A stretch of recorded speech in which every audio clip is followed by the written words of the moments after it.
This is In-Camp Field Notes, quick conversations and the cliff notes, thoughts, and lessons that don't always make it to the big stories, but shape the way we hunt and see the outdoors.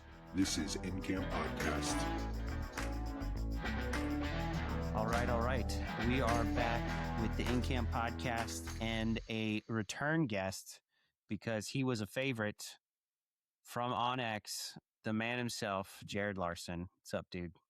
Aaron, appreciate you having me back. Yeah, always look forward to chatting. I mean, it's now January here, and pretty much all is done in the world of hunting, which always bums me out. But there's also a part of me where it's kind of like, okay, now I can do some resting and resetting, and my wallet's not going to just continually drain every single weekend. So there's some bright spots in the end of hunting season, but not too many of them.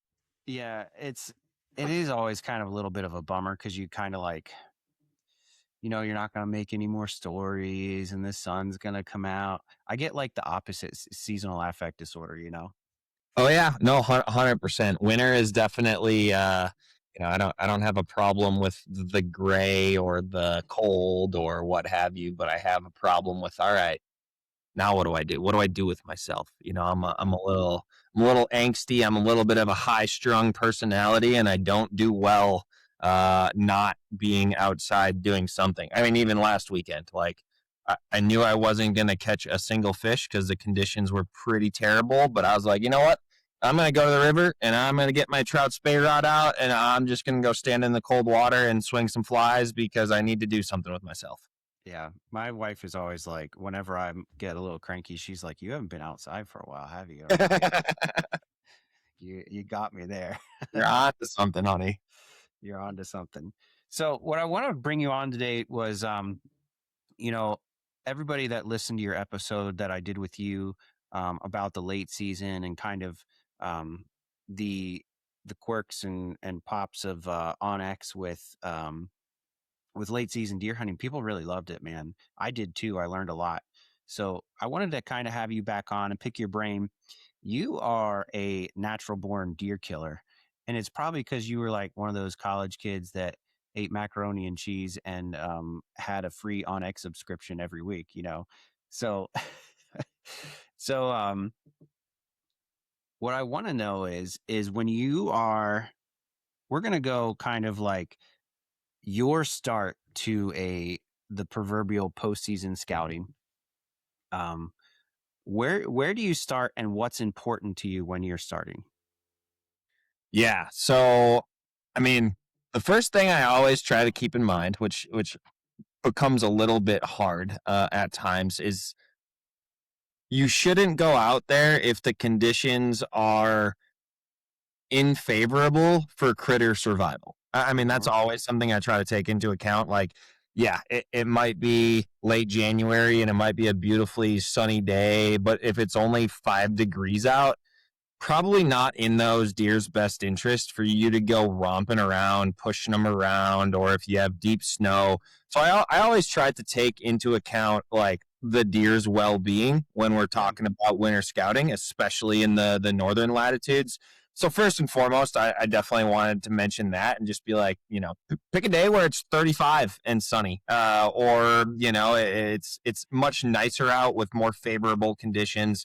I know a lot of like the upper Midwest right now, they got a dumping of snow and then it rained on top of that snow. And now it's like gnarly cold setting in. So there's, 8-10 inches of snow with a hard pack of ice on top of that snow and really cold out. And to me, that's like a recipe for natural causation of deer death. There's gonna be deer that freeze to death. There's gonna be deer that starve to death because of those conditions. And it's just like, don't go out into the woods and put more stress on them than they are already dealing with.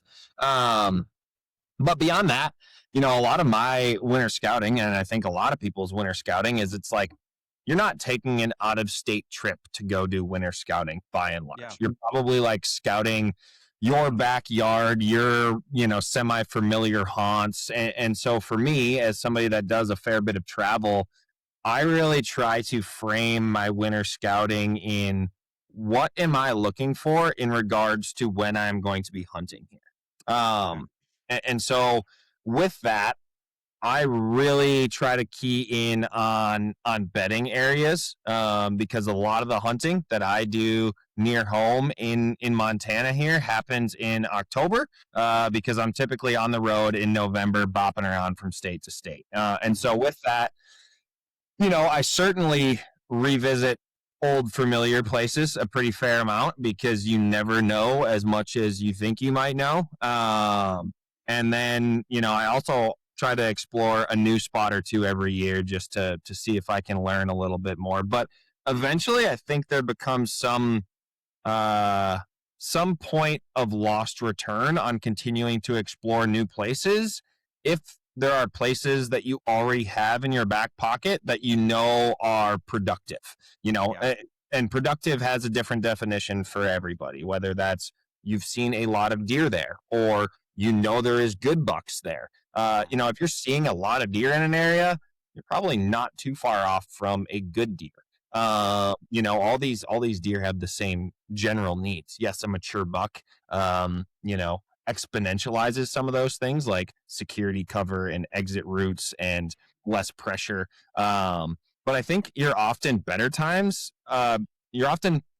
off to spend more time in places that you already have confidence in and you're already familiar with than just setting out free willy, boots on the ground somewhere you've never been just because you want to go explore that day. Nothing wrong with exploring, but the more information that you can stack and continue to build, the better off you'll be, especially when you dial it into the nuance of, I really want to learn something today for hunting in the first half of October, or I want to learn something today for hunting middle of the rut in, second week in November. So just kind of like going in with somewhat of a purpose as to what you're looking for, whether that's bedding, a rut funnel, finding rub lines or old scrapes, whatever that is. So for me, like it's going to be in the 40s. It's going to be sunny. We have no snow on the ground. So this weekend, my lady and I are actually going to go out and, like you and everybody else, my winter scouting is also kind of like shed hunting. I'm terrible at shed. I just don't have the, I guess, the patience to really like walk slow and scan my surroundings really well, because frankly, I'm more interested in the scouting than I am the finding of an antler. Now, if I find an antler, I'm plenty thrilled, but I'm just bad enough at it and experienced my ineptitude enough that I just don't count on it. So yeah, I'm going to go in really this weekend trying to learn just more about these couple bedding areas that I know exist. But I wouldn't say I have either of them totally figured out.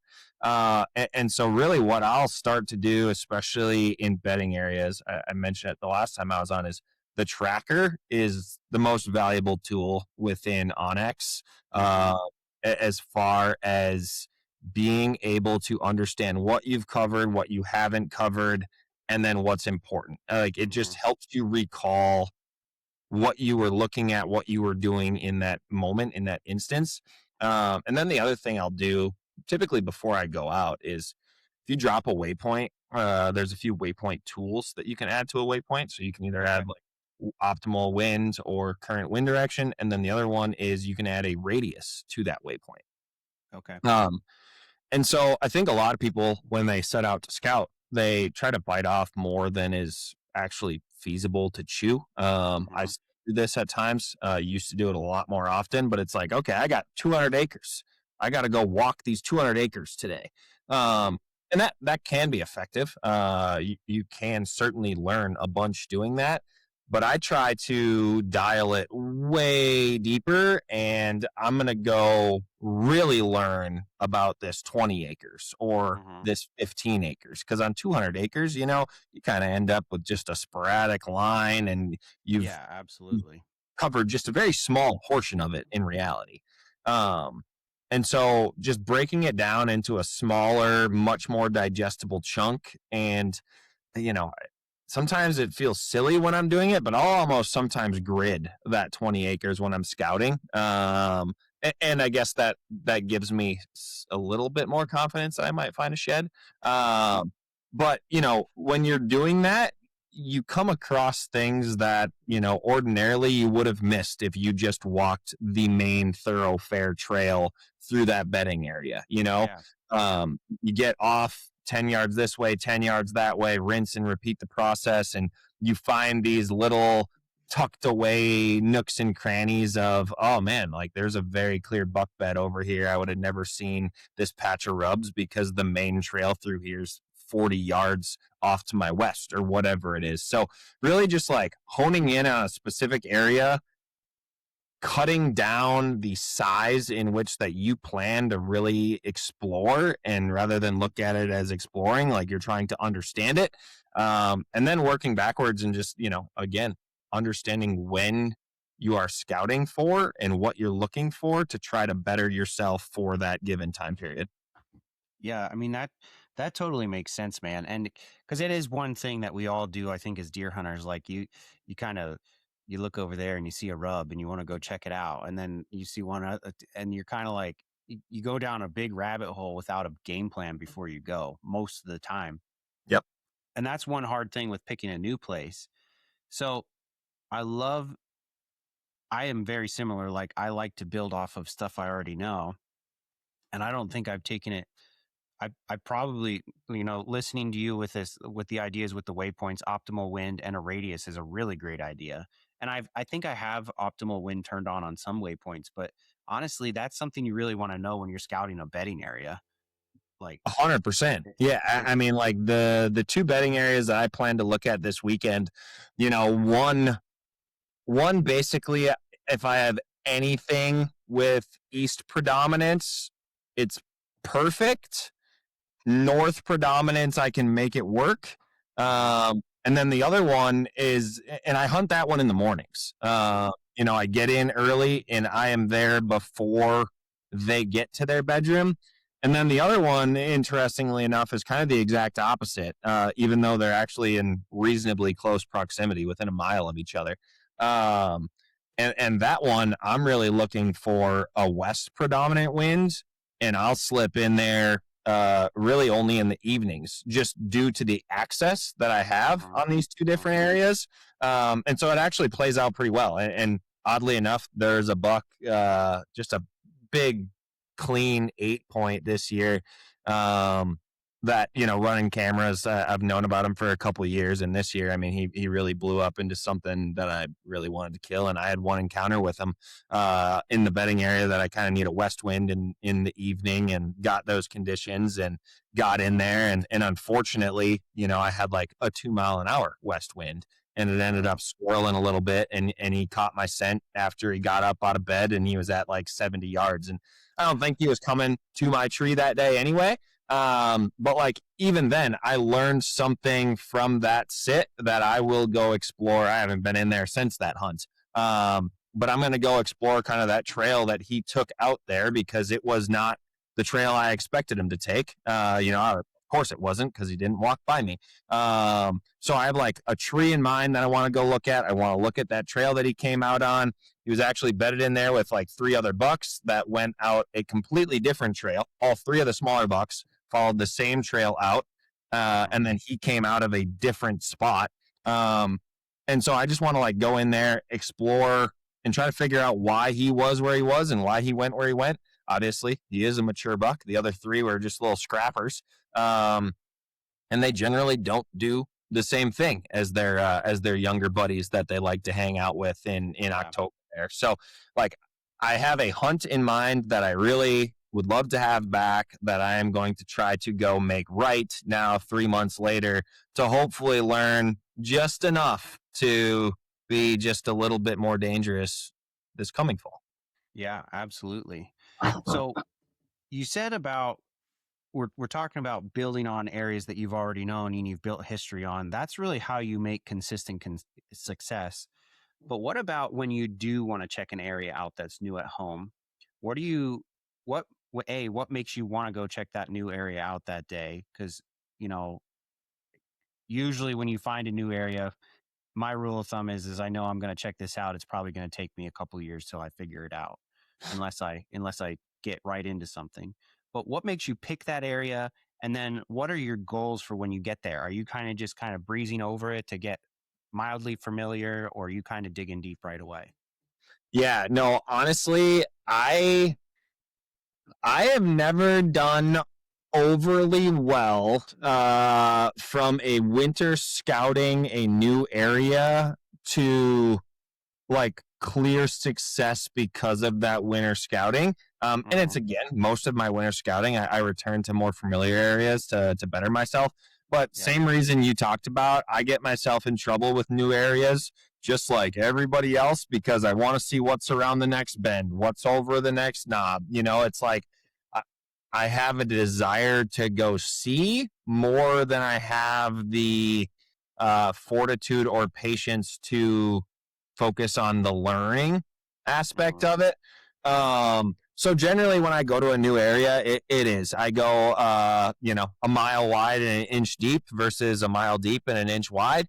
And at that point, I have this exact same mindset that you do. It's like, I'm probably not going to find success here for some period, some long duration of time between now and when I actually like get to put an arrow in something. And so that's really what I'm doing there, is just like trying to get a lay of the land, see if there's any like topography that really stands out to me, or maybe there is some just awesome, obvious, big rubs, a bunch of scrapes torn up.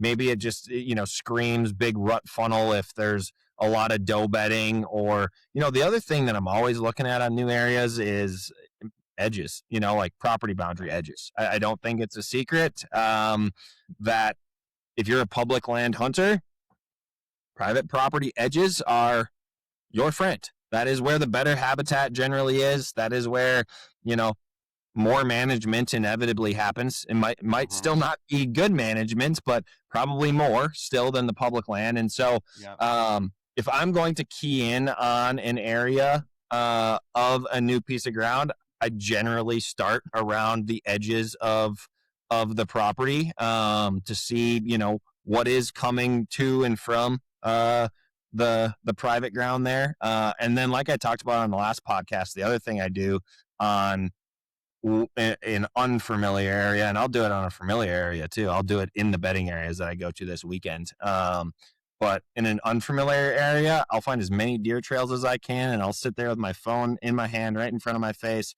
turn that tracker on, walk that trail until it intersects or T's or Y's or whatever it is, stop the track, start a new one, walk that Y, walk the T to the left, come back, walk the T out the other way, and just diagram on my map all of these deer trails. And then that in and of itself gives you a really good starting point on again, like the hub of the wheel. So you'll find that these deer trails, eventually they all kind of hub together somewhere. And so understanding those spokes to where that hub is. And generally what I've found is like the hub is great for a lot of activity, but the hub isn't necessarily the spot if you're looking for a mature buck. I mean, as I mentioned earlier, like mature bucks do different things than does and young bucks, and that's why they're mature bucks. And so they're probably not going to walk down the biggest highway right through the hub of that wheel unless it's, sometime late October to mid-November. That's when you keep them doing those things. But I would say that's the best way to quickly get a leg up on a new piece. And I know we're nowhere close to this, but if you do find a new piece and you find a bedding area that you're like, ooh, I think this holds water and there could be a deer worth chasing in here. I love nothing more than going back in July or August, and I'll just like at a time, late morning, I'll go trudge right through a bedding area and hope to blow bucks out of it. That is actually how I discovered my best little buck nests, if you will, has been like confirming there are velvet bucks sleeping in there in that late July, early August timeframe. So definitely like note those bedding areas this time of year because they're just much clearer, much easier to find, much easier to distinguish and understand. Okay, there's a deer bed right here in the snow, or this bed's been laid on clearly over the course of the last couple months this fall. Yeah. And then ground truthing it when they're actually in there before season, when you can kind of get a feel for who might be in there without running a trail camera, or obviously running a trail camera is great, but again, you're only seeing 20 square feet. Yeah. So if somebody were to say, what kind of whitetail hunter are you? Are you somebody that has a label like, oh, Jared likes to hunt scrapes, he likes to hunt rub lines, or whatever that happens to be? Ultra aggressive. I'm gonna blow. I'm getting that. Yeah, I'm gonna blow some deer out. Like, I'm definitely gonna blow some deer out.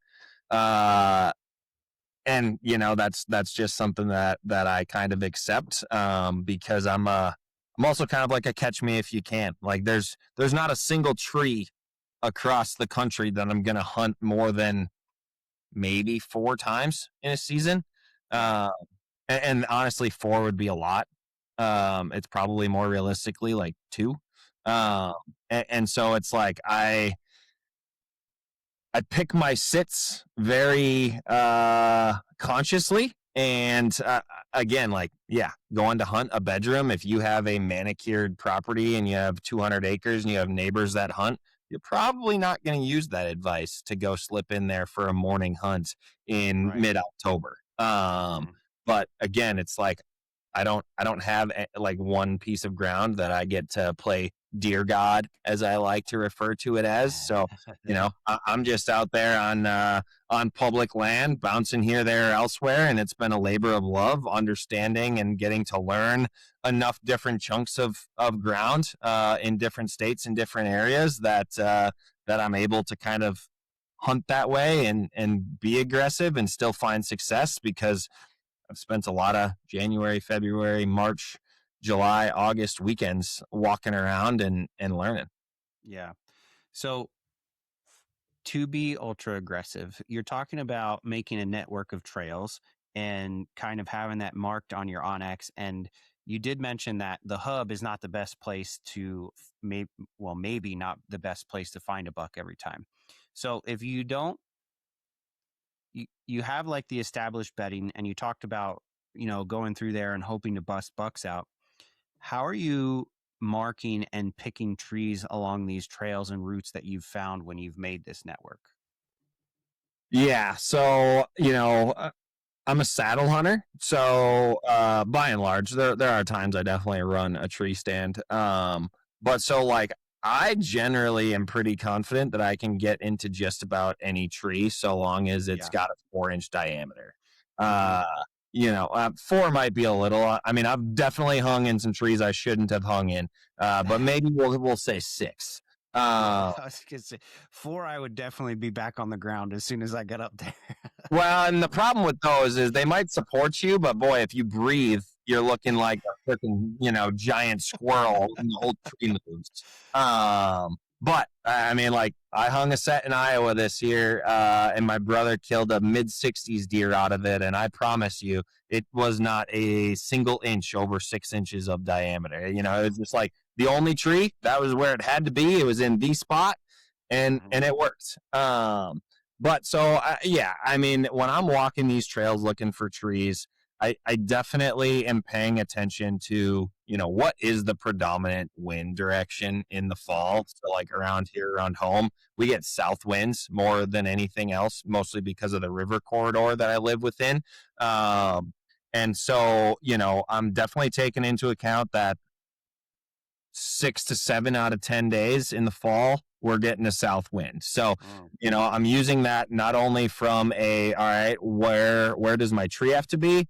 But typically those mature bucks, they're going to come from the downwind direction of those hubs that you find. They're going to know what other deer are out there. They're going to let those other deer walk out there before they get out of bed. They're going to be listening for deer blowing or deer spooking. So really understanding, like, where a mature buck is going to position themselves in relation to all of the other deer on the landscape. They're going to use the wind to their advantage the vast majority of their time. Of course, are there exceptions to the rule? Always are. But so, I mean, that's really what I'm keying in on is, okay, I'm understanding the hub is here. Here's like a doe bedding area that I found. Here's where a couple buck beds were. And I'm not going to sit here and pretend like I am hardly ever super confident that a mature buck made that buck bed. Yeah, Yeah. there's signs, is that rub like hip height? Okay, that was probably a good deer. But like I can generally distinguish a buck bed. It's going to be kind of isolated off on its own. You might find one here, one 15, 20 yards away. That might be like a group of bucks bedded down. When you're finding doe bedding areas, it's like 3 beds within a 5-yard circle here, another couple beds 10 yards away over there. You're finding 3, 5, 10 beds within a pretty small square footage. Whereas, those buck beds, they're going to kind of be more isolated, more to themselves. A lot of times there's going to be a rub nearby. And so that's kind of what I'm trying to put together is like, okay, here's the doe bedding area. Here's like a couple buck beds. Here's the hub of the wheel. What's that predominant wind direction? Can I hunt that predominant wind direction, or am I going to need to wait for a one-off north wind to hunt this?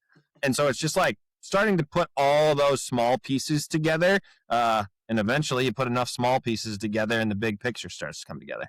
Yeah, I love that, man. The reason I ask about trees is one of the things that I always tell myself I'm going to do I hunt out of a saddle too. And I tell myself every year I'll get into a spot and be like, that tree's way too. I don't really like big trees out of a saddle. I'd rather a small tree than a big tree. And every year I'm like, I'm gonna mark some trees in here so I know like this area I can hunt these couple of trees for the right wind on whatever. And every year I don't do it. And every year I find myself in a tree that I don't really want to be in. And I can't say it's cost me some deer. I I made a bad shot on a like a 145 10 point a couple years ago, and I was in a tree that was too big, you know.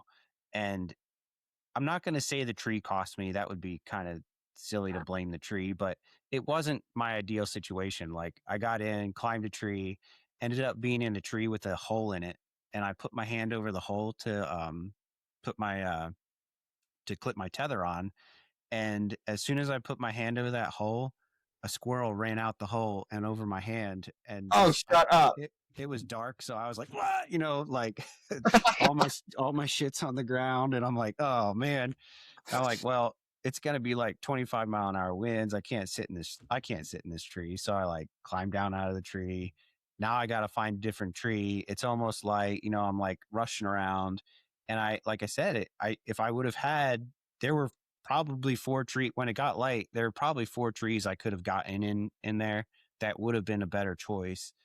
And I picked this like telephone tree that I could barely get my arms around, and it was what I could find for where I wanted to make a shot. And I'm like sticking out like a sore thumb. And of course, I had I think I only brought 3 sticks with me because how the canopy was and stuff. I'm like, oh, 3 sticks will be plenty. And of course, with that tree, how big it was and how tall it was, I could have gotten up a lot higher, and wish I would have, because he he didn't see me and didn't spook, but it was like one of those things where it's, if you just had that little bit of extra like out of his eyes, he Yeah, wouldn't have had that. sixth sense weirdness. Yeah, that sixth sense, exactly. And I ended up like watching him make a scrape. Well, he hit a scrape that my camera was on.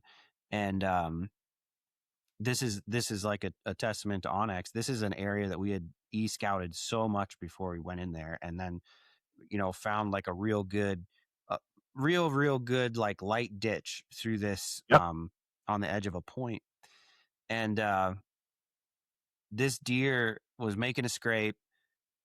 I ended up grunting at him because he was going to go straight down this mountain.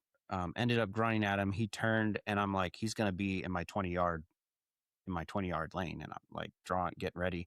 And he turned at the last minute and made it to my 30-yard lane. Well, if I had been in a tree that made sense, I could have used my top pin no matter what, because, he would have been in that range. And the way he came through made complete sense, like after the fact. And I ended up shooting him with my 20-yard pin. He was like 28 yards or almost 30 yards. And I hit like right below his brisket and had some blood, but ended up getting a dog, couldn't find him, went back the next day with a buddy to grid search. And I ended up finding blood like a mile away, but in the direction he was going. And I found it in a bed, and I assumed he would be down there. So I ended up going way down this steep hill. We found a pile of rocks, and he jumped out of these rocks. And, you know, he's like 30 yards away and just like booking it out of there. So I'm pretty sure he lived, you know, but the point being is I think one important thing about adding on these places and adding on to things that, you know, is definitely picking trees. And that's kind of why I wanted to pick your brain on that. Oh, I 100% agree. And in fact, like there's a waypoint in ONX called Prepped Tree. That was one that I talked to enough people like yourself where they're like, dude, we need this. And I was like, I could use that too.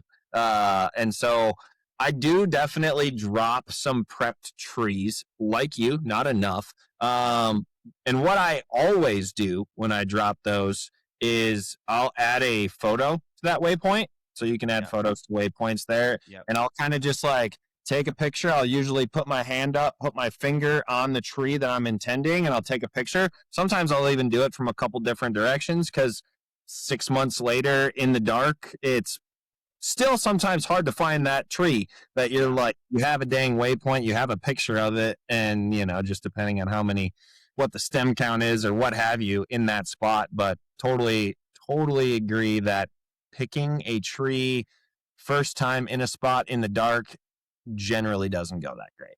Yeah, agreed. If you want to hear more Jared Larsen at ONX, follow In Camp Podcast on Apple, Spotify, and Instagram. Tune in for part 2, where we will be talking more postseason scouting with a shed hunting twist.